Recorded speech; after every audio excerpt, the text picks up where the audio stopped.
Grateful for all of you. Thank you for dropping in. Thank you for coming on. Appreciate all of you. Thank you for your prayers. Thank you for your support.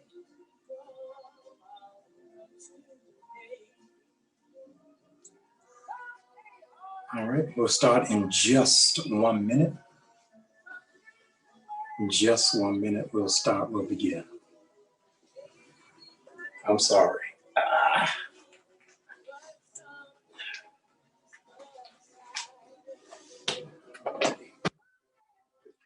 Okay, get my binder, and I don't want to keep you long, but I wanted to make sure that I had everything that I needed for tonight. Let me first apologize for the delay. I know ordinarily you would have looked to hear from me sooner and earlier, but I've been busy campaigning around the state of Georgia as we are in a very critical election for 2 senators to be elected. My Morehouse brother, Reverend Raphael Warnock, and John Ossoff. Early voting started here on Monday, and I'm glad to be a part of the Black Church PAC that is navigating and mobilizing churches around the state of Georgia for us to have record turnout.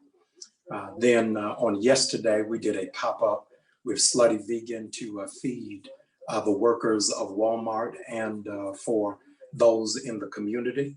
And so it's been a rough week, a long week, all for the good of the whole, the good of the community, the good of the people. Let me say to you, I have been the wishes of Gizelle, who asked me not to respond, not to say anything. So for those of you who were overwhelmingly concerned that I hadn't said anything, had not given any defense, was because I was honoring what it is that Gizelle desired.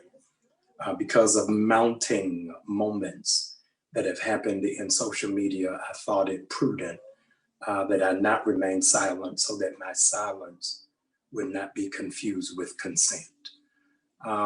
Let me open by saying, those of you who know me, I'm always a straight shooter. So as a consequence, you need to know from the jump, tonight is not an apology. Tonight, I'm not asking for anybody's forgiveness. Tonight is not about a confession. Tonight is for clarity. I have, for 5 seasons, I've never said anything about Potomac. For 5 seasons, not said a word in a sermon, in a post, in a subtweet, in a text. I average at least 56 interviews a year.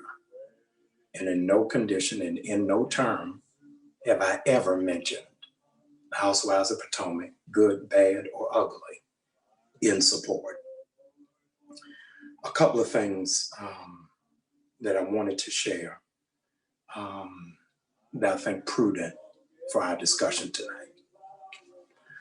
I have long since not been an advocate for many reality television shows because I don't think that it represents the best of who we are, nor does it advance our progress, our maturity, and our brilliance.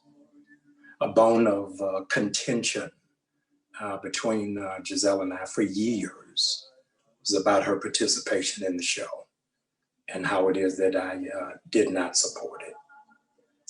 In baby steps of reconciliation, I agreed to be on it against my better judgment, against my wisdom, and even against my convictions. I wholeheartedly regret participating. And I want you to know that I will never be on the Housewives of Potomac or anything in that franchise ever again. But I wanted you to know why. I took a couple of days to be sober of thought and clear of mind So I would not, in fact, operate in emotionalism, but in sound judgment. So I want to tell you why you will never see me on the Housewives of Potomac again. It has been a gross misrepresentation of my character, my ministry, and my humanhood. There are a couple of things that have happened this season that require immediate redress. Many of you who are watching bombarded me with accusations of abandoning my family, not being there for my girls, for their photo shoot, as if I was just in Atlanta, frolicking around and participating in willful neglect. The truth of the matter is, I was in South Africa. I was in South Africa, coming back for the photo shoot, and had a delay in Frankfurt, Germany for 6 hours. The producers knew it, the network knew it, and as a consequence, my flight did not land in enough time. And none of that was mentioned. None of it was brokered. None of it was represented. Secondly, what happened on the Housewives of Potomac is that many of you misguidedly thought that it was in real time. It was, in fact, recorded a year ago in 2019. And so you saw my children who were not happy with me, but you didn't have context. It was their first day of school, and this is the very first time in their entire lives that the first day of school I was not present to pick them up or to take them. Any of you who have teenagers understand the emotional roller coaster of teenage girls. So consequence, I had just moved to Atlanta, and so it was adjustment for them, and it was for me. They are absolutely daddy's girls.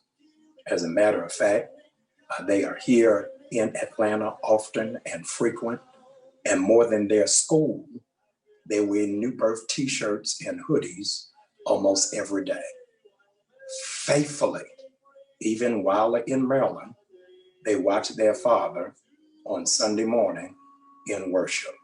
I have a very healthy relationship with my children, which I value and which I absolutely don't take for granted. The third thing that was put out there pejoratively was disparaging remarks made by my father-in-law, Mr. Curtis Graves, who is 83 years of age. He's 83 years of age, and unlike many, I was raised old school, that you never disrespect elders. I honor him. He's an amazing man, has had incredible accomplishments, and he has every right to feel protective over his daughter. I've been divorced for now 10 years, and he and I have not had a heart-to-heart, man-to-man conversation about me breaking the heart of his baby girl. Anybody who is married or been married understands that working with in-laws is a process and it is a journey. So that was, in fact, one of the very few times in 10 years that we have been in proximity. But I want on record that I honor him. He's made tremendous strides in history. He is my fraternity brother, and I want my children to always know that I honor their grandfather and Gizelle's father. I then want to move. Let me make sure I'm on the right page of my binder, because you can't bring me receipts if I got the cash register. So let me press the cash register. Yes, I dated a young lady in New York. In case you all missed it, I've been divorced for 11 years. and single people date. When you date, sometimes it works and sometimes it didn't. In this instance, it didn't. Nothing immoral, illegal, or unethical took place. It did not work out. There is some clarity that needs to happen. I'm not married. I'm not engaged. So some of you have a strange relationship with language. You can't have a mistress while you're single. So I never had a mistress. As a consequence, she has never been to visit me in Atlanta, never been to Newburgh, never been in my home. I've never been in her home. Now, you would think that things just move forward and people move on. They don't. So if we're going to show text messages, let's show all the text messages. Let's show the text messages of the young lady asking to fly to Atlanta for my installation. Show the text message where I said, no, it's not a good idea. You're going to show the text message, show all the text messages where you asked to come down for Memorial Day. And I said, no, you can't come here. If you're going to show the text messages where you complained because I didn't open the door for you to speak on the Word Network. You're going to show the text message, show all of them, how it is that you wanted me to hire you to be on staff. I told you you weren't qualified. And so January, I brought in new staff members, 3 of them. My assistant pastor, Colleague Lemons, my internet pastor, Kervance Ross, and my emerging generations pastor, Cariana Turner. So if you're going to show the text message, show the text message from January 5th, where you sent me in text, oh, I see you hired a young lady. You must be sleeping with her. To which I responded, no, I didn't even know her before I hired her. 56 people applied for the job, and she emerged because she is competent and because she is capable. And so for you to insinuate it is fraudulent. If you're going to read the text messages, read the text messages where you asked me to review your dissertation on Black women's empowerment. And I told you it needed a revision because it doesn't have depth. It doesn't have enough nuance, and there is no creativity. We're going to read the text. Read the text. How it is that you sent this, quote, receipts to 27 periodicals and blogs, hoping to sell a story. And of the 27 you sent it to, 25 dismissed it because they knew it had no merit, it had no weight. And so because doors were not opening, because you're chasing clout and an opportunity to get on a stage that gift and integrity necessitate, you then sent it to the executive producers of Bravo. Sent it to executive producers of Bravo, they didn't respond. So you sent it to every person in the cast. Your dissertation is on the empowerment of Black women. So the question is, if you're empowering Black women, why'd you send it to the entire cast and never send it to Gizelle? You want to equip her and not break her or crucify her, and you thought something was awry, then the responsible thing to do is to go to that woman. But you didn't do that. It's okay.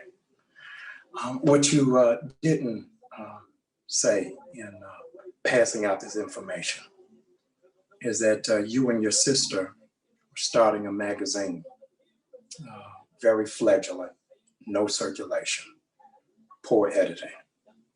And so my coy in answering you about where I am and what I am doing is not as a friend, but because I didn't want it in publication and I didn't trust it, obviously wisely, that it wouldn't be used otherwise, because every ask had a demand for something else.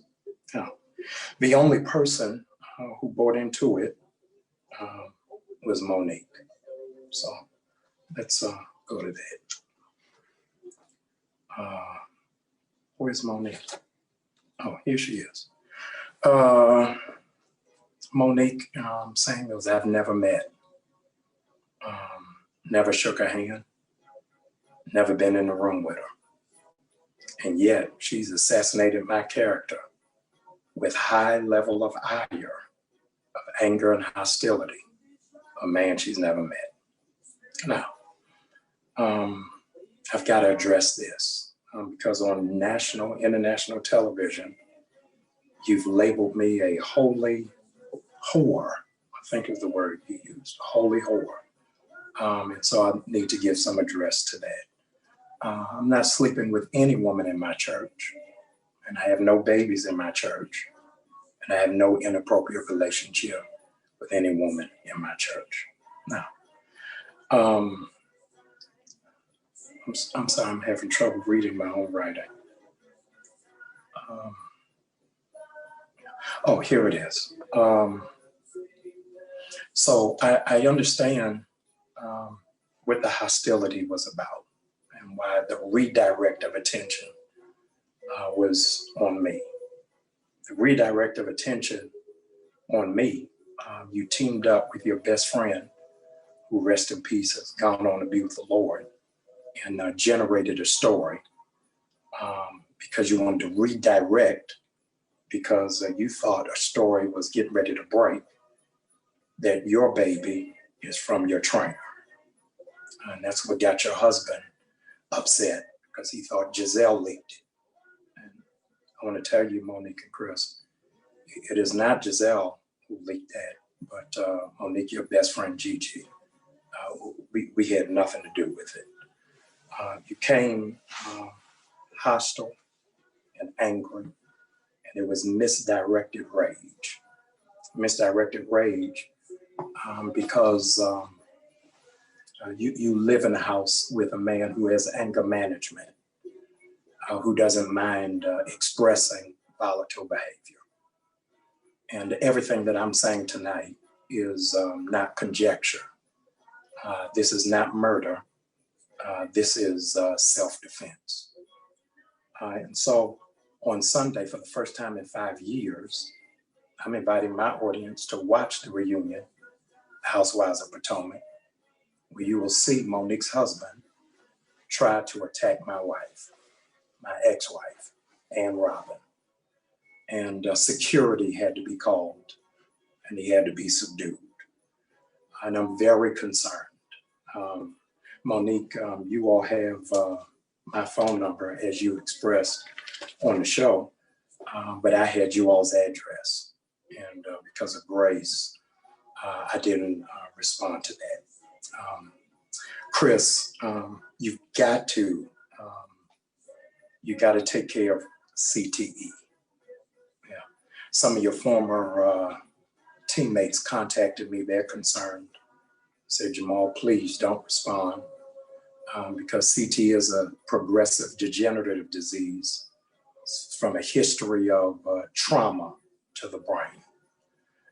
And so just last week, you had an outbreak again of verbally assaulting a Black woman in Safeway. We have the footage of that, but I'm not going to air that, but I'm asking you to please get help. I've tracked down your pastor, so all of what I'm saying is in love, so that your pastor can help you get the help that is needed and that is necessary. None of this really necessitated happening. I've not bothered any of you. I've not said anything disparaging against any of you. I've not attacked any of you, but I thought it was necessary for a couple of reasons. I thought it was necessary because of the failures of my past. It made the accusations of the present believable. And many of you began writing on my social media with no information, began attacking me with no information. Start going all the way in with no information.